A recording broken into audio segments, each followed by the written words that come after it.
Have you felt called to expand beyond spiritual identities? I see a huge shift that's happening to many, but can happen at exactly the right time for a soul, because the soul has to be ready. For example, if you've found a spiritual tribe that it was in resonance in a larger soul family that you felt connected to, connecting into the starseed, the indigo, the empaths, or some kind of other spiritual identity. It's that, like, finally, I found this. It's so wonderful to feel that others really get why you felt so different your whole life, because they do too. And it's an amazing, wonderful feeling when we can wrap around those spiritual identities. But I feel that something is greatly shifting for many of us here to build this quote unquote new earth in terms of rebuilding from the crumbling of the old systems. So that's what we're going to talk about today, is this shifting outside of the need for spiritual identities, and look at some of these phases.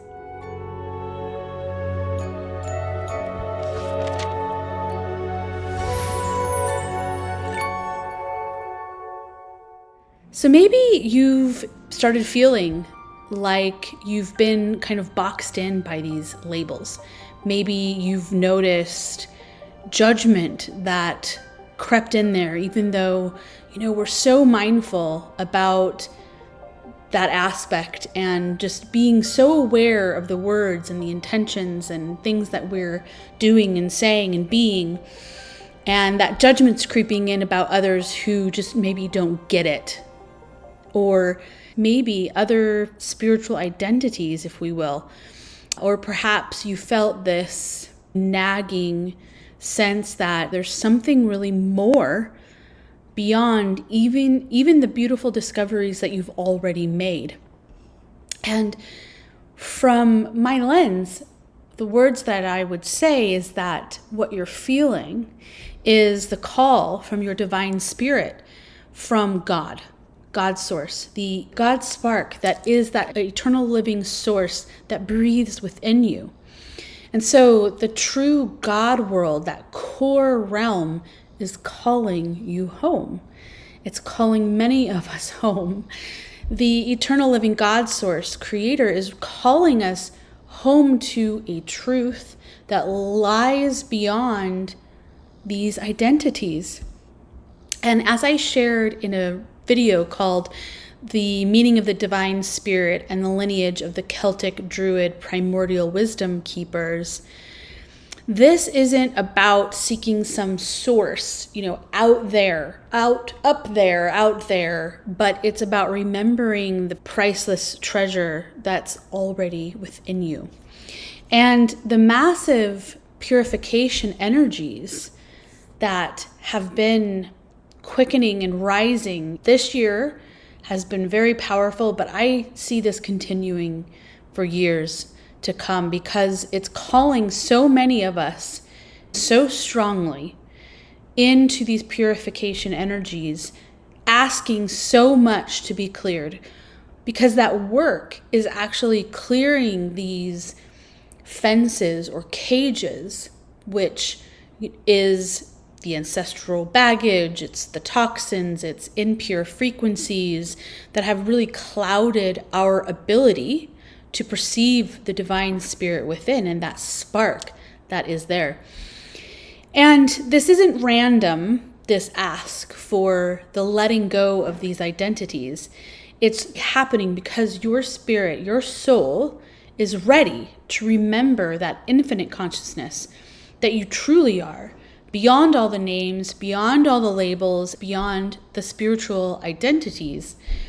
And what I've discovered through my own quest, that's one of my favorite words, quest, and working with other awakening souls, is that we're living through the most spiritually profound evolutions, and in this time that I've seen that it's one that humanity has never experienced in this same way.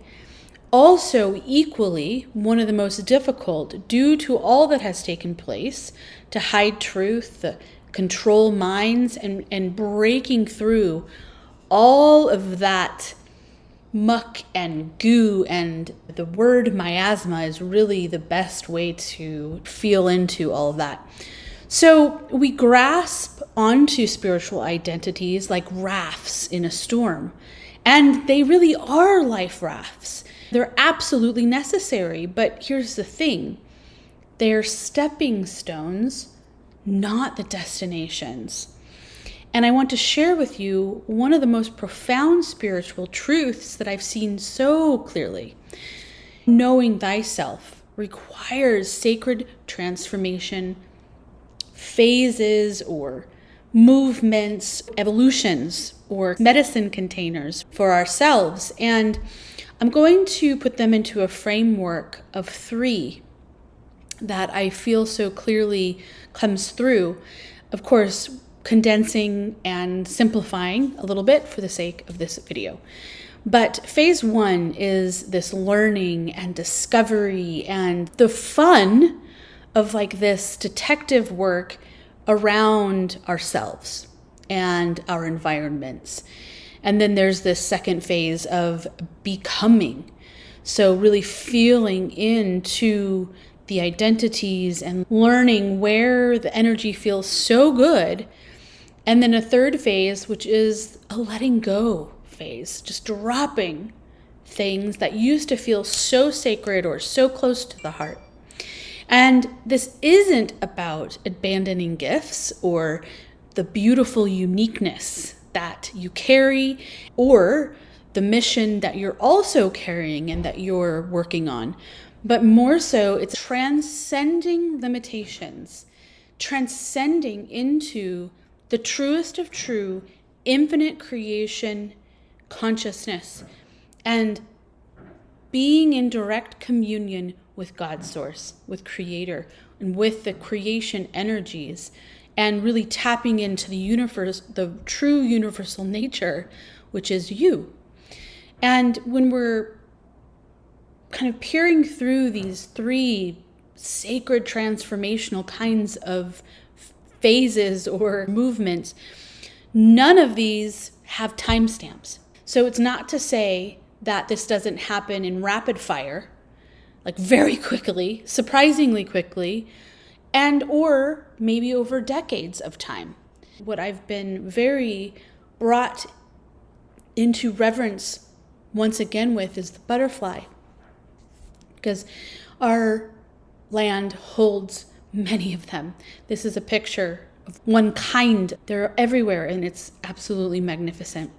In our One Song Grove, we're seeing that sacred transformation being represented by the butterflies, and they're amazing and unique, and has provided a lot of wisdom into seeing these phases as through the lens of the butterfly. So the first movement or phase, however we want to frame that, it's the huge learning phase, walking into that awakening to the cosmic lineages, the earth lineages, and these lineages that we are of, and that are very real. And when we're called and when things resonate and we get chills and we just know.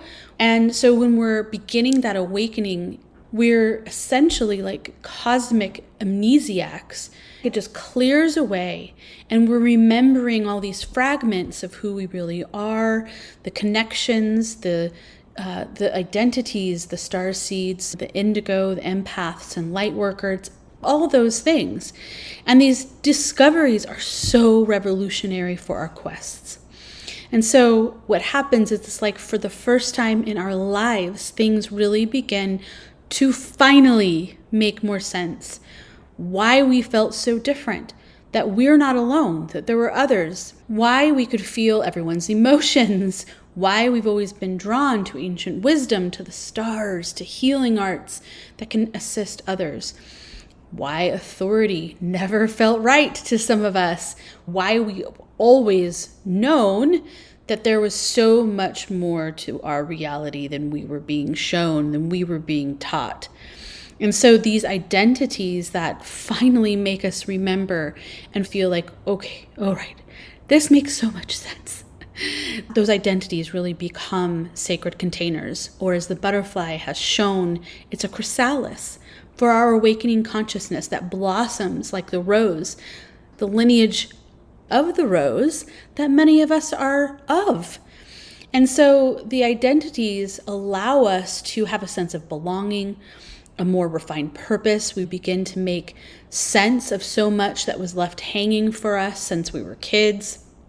We begin to comprehend capacities or our capabilities, to our unique gifts, and also the challenges that we're facing around those said gifts. And in those unique expressions, we'll each have different feelings towards these things. It also provides connection to our soul family. We begin to hear, oh, wait a minute, they're speaking my language. That framework in knowing thyself ignites the missions. The foundational phase is vital. We can't skip it. It's just like the butterfly. Butterfly can't just go straight from caterpillar phase to then flying off in seconds. There is a transformation, and it's a very sacred and amazing transformation. And so we can't skip over that phase of learning our universal heritage, if we will, and those connections and discovering that spiritual identity of some kind. For example, in my own path, discovering I was an indigo with those empathic abilities, that really changed everything. Suddenly, my rebellious nature as a kid, asking why all the time, my ability to see through the lies, manipulations, profound empathy for animals in this earth. I wasn't weird anymore, but I was wired for a very specific reason. Then in the second phase, the second container, the second movement that we make is into this becoming phase. And it's really about embodiment, or as I like to say, embodiment. We begin to embrace, to bring through, to get to this core of spiritual identities in our fields, anchoring that into our body. We fully step into these identities. We embrace the soul family mission. There's a developmental process about our psychic abilities. In this becoming phase, we're seeking the articles, the books. We're gathering intel, and that speaks to our very cells, to our very DNA. And many of us begin to do the work we came here to do in these early stages, and we're building that framework or that foundation. And this is empowerment of the spiritual aspects of who we are. We're no longer hiding our light. We're no longer trying to fit into the world that was never meant for us, though that may be a twist of the truth, but it's that feeling, that essence. And we begin to stand in our truth and serve via our unique purpose, or at least not being afraid to begin to stand up in more bold ways, or maybe even just embracing ourselves in different ways than we were when we were in that discovery phase.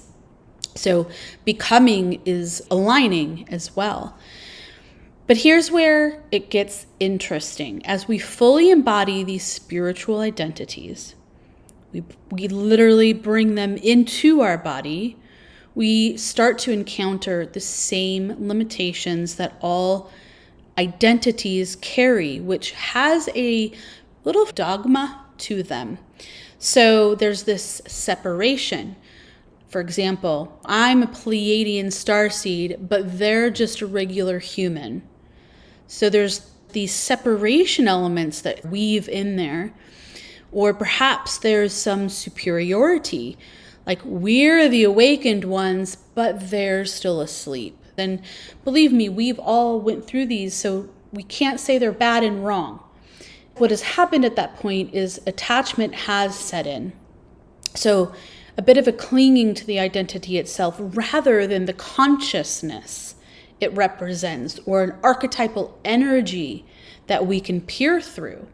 And so this does bring limitation because we're defining ourselves by what we are rather than the infinite consciousness that we truly are, that's not disconnected from the whole.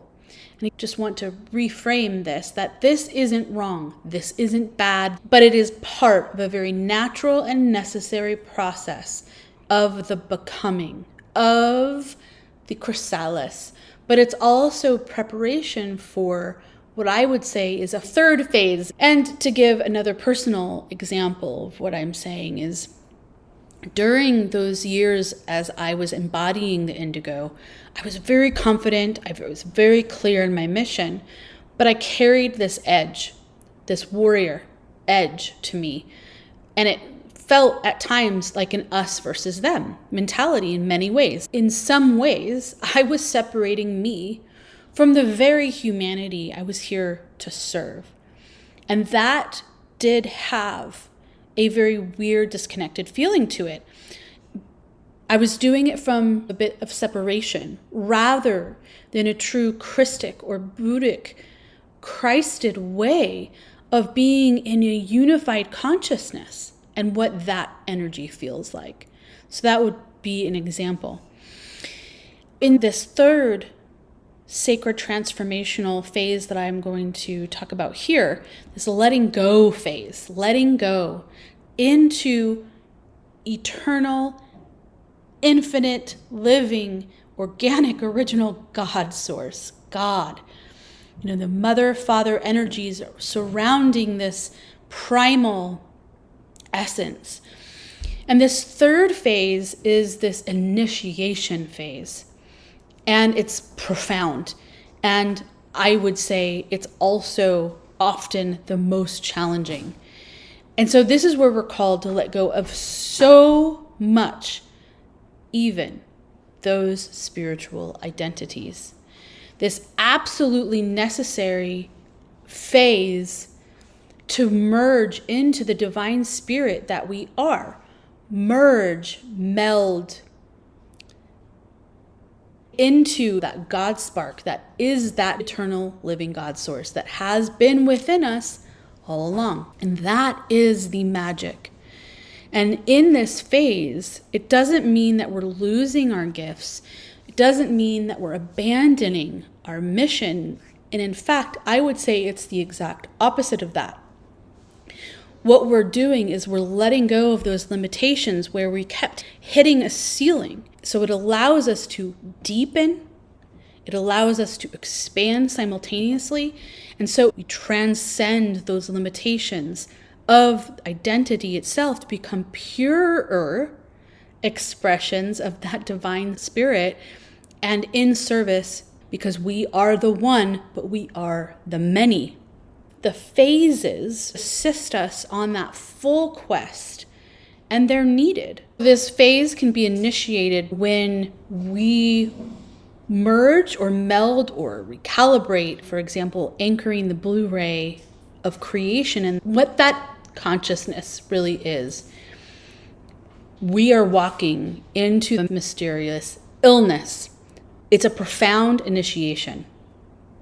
And the universal force of unconditional love is lovingly beginning to dismantle those cages around our divine spirit in order to reveal that essence of who we truly are. These purification energies ask us to do so much more that we thought we already did. Clearing work, clearing even more ancestral baggage, toxins, those impure frequencies that have clouded our ability to perceive our divine spirit. So much purification. As a quick example, for me, when the recalibration in my journey happened, indigo to blue ray, it was very profound, very mysterious. Illness brought me to my knees, physically and spiritually. And in the depths of that purification, I experienced something extraordinary. And that feeling of the indigo-ness recalibrating into this blue ray, it came with so much clarification. But the more that was taking place, that dissolution of Natalie the indigo or Natalie in this time before went away and died. Literally, complete and utter death of that beforeness. And it's what the ancient Celtic Druid lineages called becoming one of the awakened ones with the splendid vision, because what we're witnessing is the everlasting spirit within, GodSource. The paradox here, and also profound truth, it's only by fully learning and becoming these spiritual identities that any of us can then transcend them or meld them or merge them or dissolve them into the divine spirit. You cannot let go of something that was not truly embodied, and you cannot surrender an identity that was never fully claimed. And so this is why these phases or sacred transformational chrysalis phases are essential, because even if we're simplifying, again, for the sake of this video, the learning really gives us an inner standing. So we stand from within ourselves to really discern and feel that guidance coming through. And it gives us the ability to embody, and then letting go of the identities and the ego, and all of this is falling away.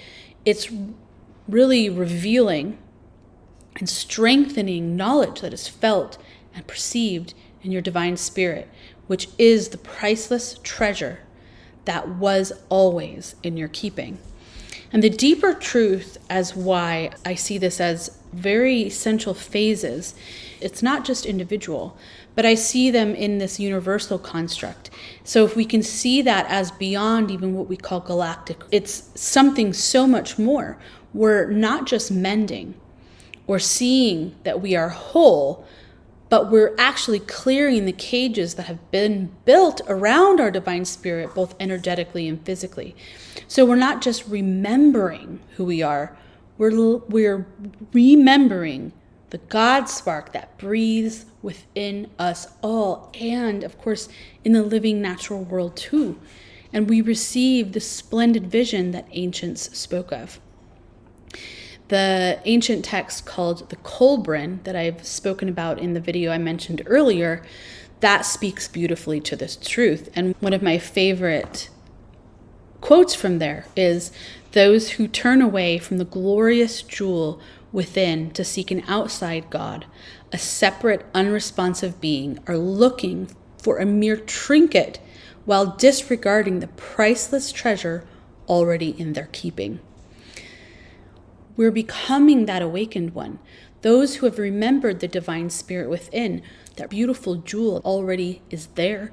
And that is when we become bridges between heaven and earth, unified and whole. And so we feel the universal construct of all, yet we are human, and we know and we feel that. So the ancient phrase of know thyself doesn't really mean to know personality, gifts, or even the identity. Those are parts of this all. But what it ultimately means is to know the divine spirit that flows through you. It's the same universal stream of life that flows through the wind, through the trees. It is the water, in the flowers, the animals, in all of the natural living world. From direct relationship with the creator of all that is, and it runs through our divine spirit.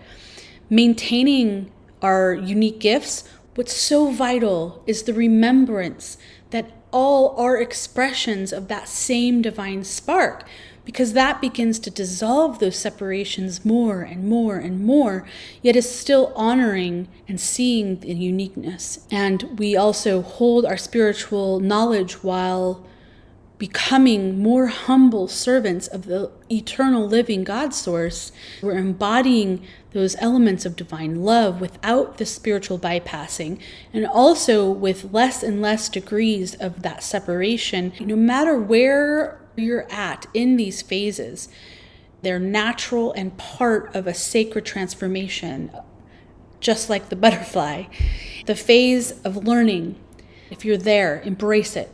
Discover your cosmic lineages, go into your earth lineages, connect further with soul families, study, expand your spiritual gifts, which can be really just by being with yourself in meditation and stillness. And it's not a phase to rush, because it's really a foundation to everything that follows as part of this larger flow. And then that phase of becoming, or part of that unfolding in the becoming, stepping into your power, anchoring, living and serving from the unique gifts you carry. There will be definite signs that a third phase is coming, which is the initiations may be approaching. You're feeling the longing for something greater, the feeling of limitation within your spiritual identity coming through and asking, it's time to let go. And it feels a little scary, because that means we have to see beyond those identities and to be okay with that at the same time. And then in the letting go phase, trusting, and then trusting some more. Know that what's dying is only the limitations, not truths. And what emerges, like the butterfly, will be extremely beautiful and powerful, maybe more powerful than one could imagine from a current perspective. So we don't see the full possibility. And for all of those layers that are unfolding, remembering that this is really a spiral, so it's not linear. That's why it feels like unraveling rather than breaking. It's like curls of a ribbon that are unfurling and not breaking, not being destroyed. You may have moved through multiple times. You may be called into deeper aspects in these phases. You may even feel that expansion into the greater and greater expressions of that true self, and things just become so much more clear. So rebirth is given its true meaning because it's felt what that death and rebirth actually has always meant, taking away the religious dogma of these reborn, rebirthing, this letting go phase. And that comes from not the mental, not the mind, but it can be felt.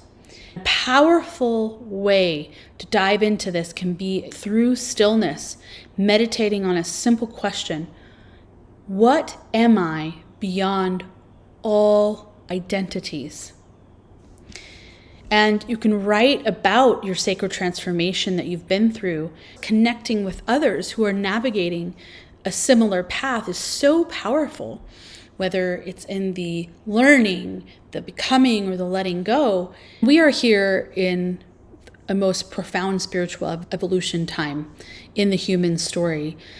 And the builders, those holding these 144,000 archetypes of rebuilding, this has been talked about for thousands of years, and realizing that evolutions are really part of how we're coming together, and we're all remembering